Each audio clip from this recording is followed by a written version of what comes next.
बोलिए श्यावर रामचंद्र की जय, पवन पुत्र हनुमान की जय, श्री अम्बे मात की जय, श्री सतगुरु महाराज की जय। हर हर महादेव।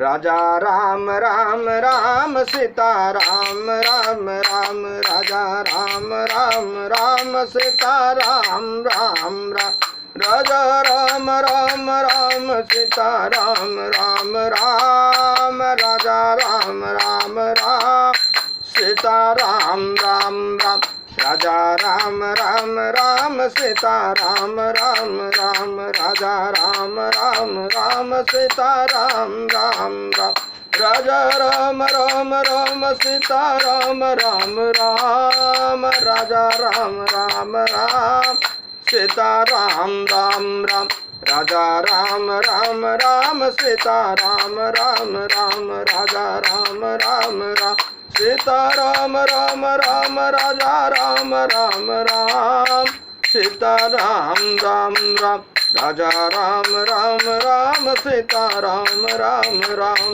राजा राम राम राम सीता राम राम राम, राजा राम राम राम सीता राम राम राम। बोलिए श्यावर रामचंद्र की जय, पवन पुत्र हनुमान की जय, श्री अम्बे मात की जय, श्री सतगुरु महाराज की जय। हर हर महादेव। श्री राम जय राम जय जय राम, श्री राम जय राम जय जय राम। भगवान शंकर के आशीर्वाद से, प्रभु श्री राम जी के कृपा से, देवी माँ के आशीर्वाद से, सदगुरु के कृपा से, श्री भक्तमाल कथा भाग 186 श्री देवाजी पंडा की कथा है। संक्षिप्त कथा आप लोग सुनिए। आगे आप लोगों ने श्री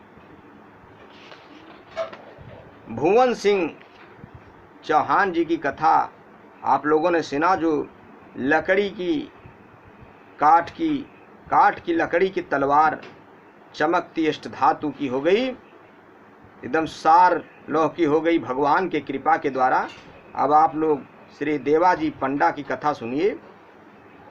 उदयपुर के समीप श्री रूप चतुर्भुज स्वामी का मंदिर है। देवाजी पंडा उसमें पुजारी थे। वे बहुत पढ़े लिखे नहीं थे, परंतु भगवान की पूजा अर्चना बड़ी ही श्रद्धा के साथ विधि पूर्वक करते थे। सियावर रामचंद्र की जय। एक दिन की बात है, उदयपुर नरेश एक पहर रात बीतने के बाद मंदिर में आए। शयन की आरती हो चुकी थी। भगवान को शयन करा कर देवाजी ने भगवान के गले का पुष्पहार उतार कर अपने सिर पर रख लिया था और अंतगृह के पट बंद करके वे मंदिर से बाहर आ रहे थे। इसी समय महाराणा पहुंचा। महाराणा वहां पहुंचे।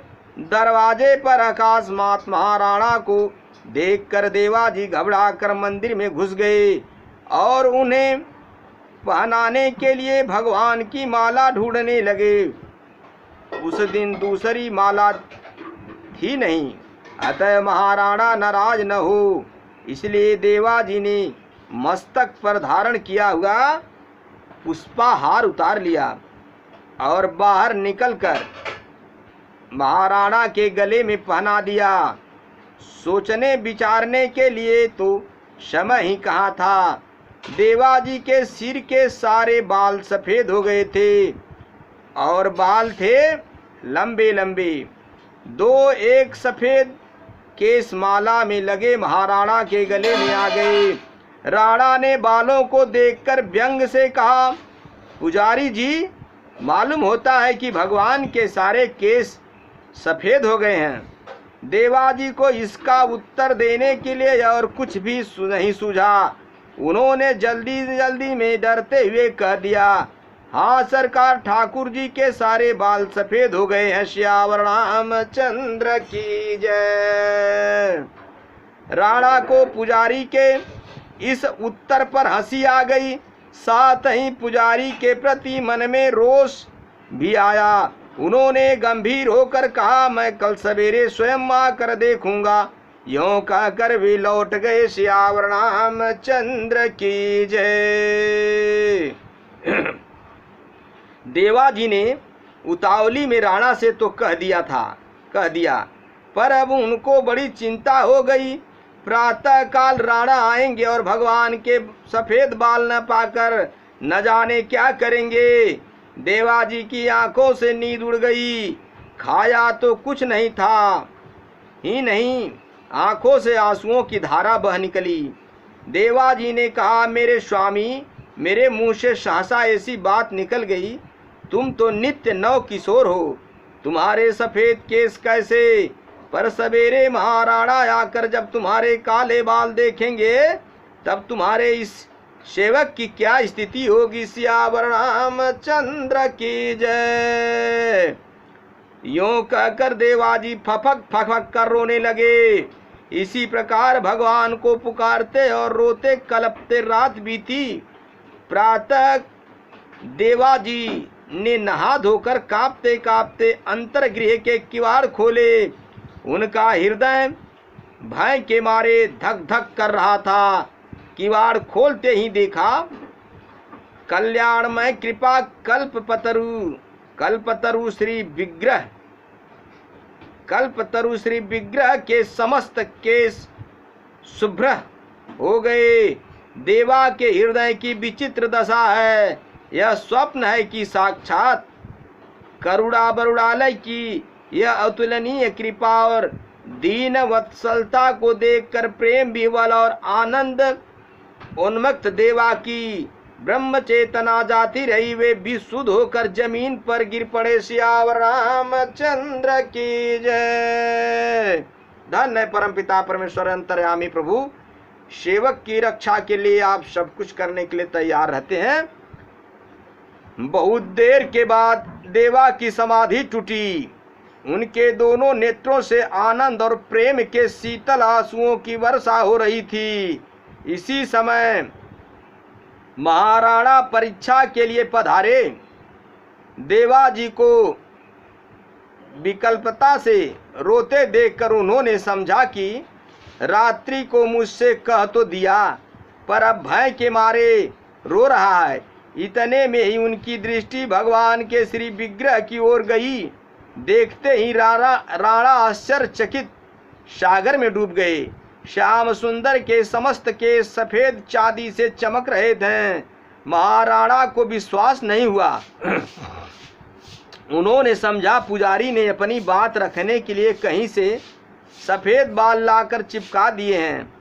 राणा के मन में परीक्षा करने की आई और उन्होंने अपने हाथ से चट भगवान के सिर का एक बाल बलपूर्वक उखाड़ लिया।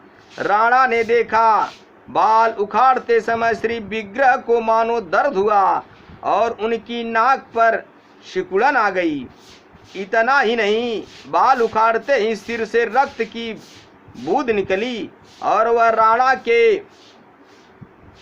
अंगरेख पर आ पड़ी। राणा ये देखते ही मूर्छित होकर जमीन पर गिर पड़े। सियावर रामचंद्र की जय। धन्य है परमपिता परमेश्वर अंतर्यामी प्रभु, भक्त की रक्षा के लिए न जाने आप क्या क्या करते हैं मेरे मदन गोपाल, मेरे प्रभु श्री राम नारायण। पूरा एक पहर बीतने पर महाराणा को चेत हुआ। उन्होंने देवाजी के चरण पकड़कर कहा, प्रभु मैं अत्यंत मूढ़, अविश्वासी और नीच बुद्धि हूँ। मैंने बड़ा अपराध किया है। भक्त क्षमाशील होते हैं, ऐसा मैंने सुना है। आप मेरा अपराध क्षमा कीजिए, मेरी रक्षा कीजिए। यूँ कह के कहते महाराणा अपने असाधुओं से देवाजी के चरण धोने लगे, आंसुओं से चरण धोने लगे। देवाजी ने महाराणा को उठाकर हृदय से लगा लिया और गदगद वाणी से कहा, यह सब मेरे प्रभु की महिमा है। मैं अशिक्षित गंवार केवल पेट की गुलामी में लगा था। भगवान की पूजा तो नाम था, पर मेरे नाथ कितने दयालु हैं। जो मेरी मिथ्या पूजा पर इतने प्रसन्न हो गए और मुझ नालायक की बात रखने के लिए उन्होंने अपने नित्य किशोर सुकुमार श्री विग्रह पर श्वेत केशों की विचित्र रचना कर ली। मैं क्या क्षमा करूं, मैं तो स्वयं अपराधी हूँ। सियावर रामचंद्र की जय। राजन, मैं तो झूठ बोलकर आपका तथा भगवान की का भी अपराध किया था, पर वे ऐसे दीनवत्सल हैं कि अपराधी के अपराध पर ध्यान न देकर उसकी दीनता पर ही रिझ जाते हैं। राणा तथा देवा दोनों ही भगवान की कृपालुता का स्मरण करते हुए रो पड़े। सियावर रामचंद्र की जय। श्री चतुर्भुज ने राणा को आज्ञा की, तुम्हारे लिए यही दंड है कि जो भी राजगद्दी पर बैठे वह दर्शनों के लिए मेरे मंदिर में न आए। इस आज्ञा के अनुसार उनकी आन मानकर जो भी राजा उदयपुर की राजगद्दी पर बैठते हैं वे दर्शन करने मंदिर में नहीं आते हैं। श्यावर रामचंद्र की जय। प्रियदास जी इस घटना का वर्णन करते हैं कवित्त के माध्यम से। दर्शन आयो राणा रूप चतुर्भुज जुअक, रहे प्रभु पटिहार शीस लपटाए हैं। बेगी उतर कयल गरे डार दियो, देखी धरऊं बार कहीं धरऊं आए हैं। कहत तो कहीं गई सही नहीं जात, अब महीपति डारे मारी हरिपद ध्याए हैं। हसी के ऐसा करऊं मेरे लिए, सेत के सले सऊन भगति कहीं किए देखूं छाय। मानिए राजा त्रास दुख राशि, सिंधु बुढ़यो तो सुनी के मीठा सबानी मानो पैर जिए हैं।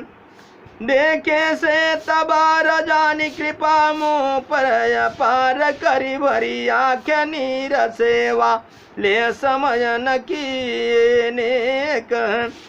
बड़े ही दयाली सदा भक्त प्रतिपाल करें, मैं तो हूँ भक्त अभक्त पसकुचायो है। झूठ सन बंधऊ तय नाम लीजे, मेरा उजूता ते सुख साजय धरा दर्शाय दिए है। आजो भोर राना से तबारसो, निहारी रहो कहूँ के असकाहूँ के लय पंडा ने लगाया है। ये चिलियो ये कता में खच के चढ़ाई ना करूँ, धीर की धार पयंग छिड़काय है। गिरय भूमि मुरछाय ताकि न सुधि कछु जाग्यो, जाम बीती अपराध कोटि गए हैं। यही अब दंड राज बैठे सुनयाऊं, यहाँ अब लवऊं आन मानी कर जो सिखाय। मेरे भाइयों, मेरे मित्र, मेरे बंधुओं, ईश्वर सत्य है, जगत मिथ्या है। भगवान शंकर कहते हैं, उमा का उमय अनुभव अपना, हरि सत्य जगत सपना। ये जगत स्वप्न के समान है, हरि ईश्वर सत्य है।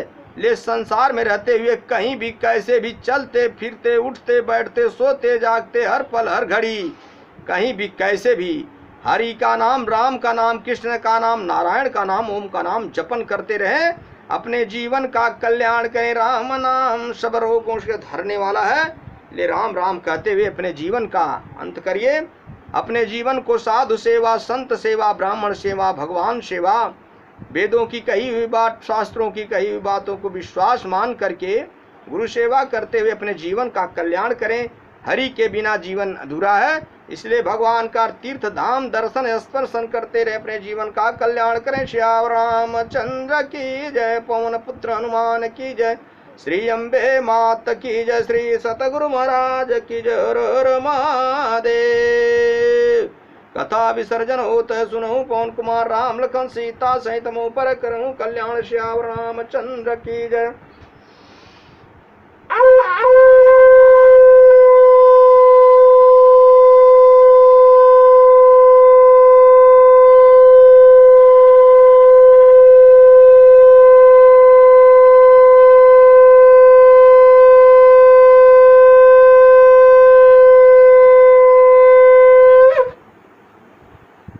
हरि नारायण।